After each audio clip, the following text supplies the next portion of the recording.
स्वागत है दोस्तों। आज मैं आप लोगों के लिए एक नई कहानी लेकर आया हूँ। राहुल बहुत परेशान था। उसे समझ में नहीं आ रहा था कि वो इस परिस्थिति से कैसे निपटे। वो अपनी माँ को बहुत चाहता था, मगर उसकी पत्नी और बच्चे उसकी माँ से बहुत दूर भागते थे, क्योंकि उसकी माँ की एक आँख नहीं थी, साथ ही उसकी कमर भी झुक गई थी। वैसे वो अपना सब काम खुद कर लेती थी, मगर फिर भी वो उसकी पत्नी और बच्चों के लिए हमेशा खटकती थी। राहुल के बेटे अखिल ने बड़े बेरुखी से कहा, दादी आप ऊपर के कमरे में जाओ, मेरे दोस्त आ रहे हैं। राहुल की माँ ने बड़े प्यार से कहा, बेटा मैं तो यहाँ बहुत दूर बैठी हूँ। अखिल ने ज़ोर से डांटते हुए कहा, नहीं आप उनके सामने मत रहो, वो मुझे चिढ़ाते हैं। राहुल की पत्नी अंजलि ने किचन से ही आवाज़ लगाई, क्या हुआ अखिल, क्यों चिल्ला रहे हो? अखिल ने शिकायत भरे लहजे में कहा, देखो ना माँ, ये दादी यहीं ड्राइंग रूम में बैठी हैं और मेरे दोस्त आ रहे हैं। अंजलि ने बेटे का पक्ष लेते हुए कहा, माँ जी आप ऊपर चली जाओ, क्यों हम लोगों को उलझवाती हो?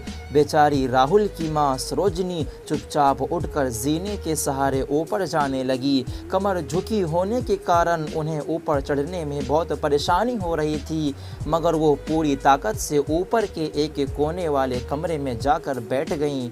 राहुल बाजू के कमरे से सब सुन रहा था। उसे कष्ट हो रहा था कि उसकी माँ को अपमानित होना पड़ रहा है, मगर वो बेबस था। अगर वो कुछ कहता तो पत्नी और बच्चे उसका विरोध करने लगते हैं। दूसरे उनके तर्क भी सही लगते हैं। चूंकि वो एक प्रशासनिक अधिकारी था, उसका सामाजिक स्तर बहुत ऊंचा था, उसका ससुराल भी एक ऊंचे घराने में था, इसलिए वो चुपचाप इस तरह हर दिन अपनी माँ को अपमानित होते देखता रहता था। एक रात को राहुल की पत्नी ने कहा, देखो जी अब कुछ करो, कल कलेक्टर साहब की पत्नी आई थी, माँ जी अपनी देसी धुनधारों में उनसे मिली, मुझे बहुत शर्म आ रही थी, बताते हुए कि ये मेरी सास हैं। मैंने कह दिया कि दूर की रिश्तेदार हैं, इलाज करवाने आई हैं।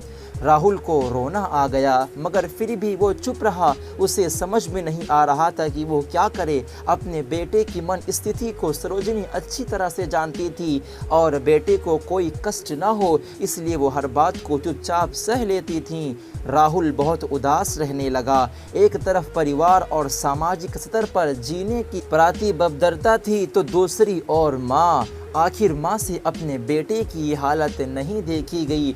एक दिन उसने अपने बेटे से कहा, राहुल बेटा बहुत दिन हो गए हैं, मैं अपने गांव जाना चाहती हूँ, मुझे वहाँ पहुँचा दो, मेरा यहाँ मन नहीं लग रहा है। राहुल ने आश्चर्य से पूछा, मगर माँ वहाँ तो कोई नहीं है तुम्हारी देखभाल करने वाला। उसकी माँ ने कहा, अरे सब गाँव वाले तो हैं और तुम्हारे मामा जी उसी गाँव में रहते हैं, और फिर हम सारी व्यस्तताएं कर आएंगे ना।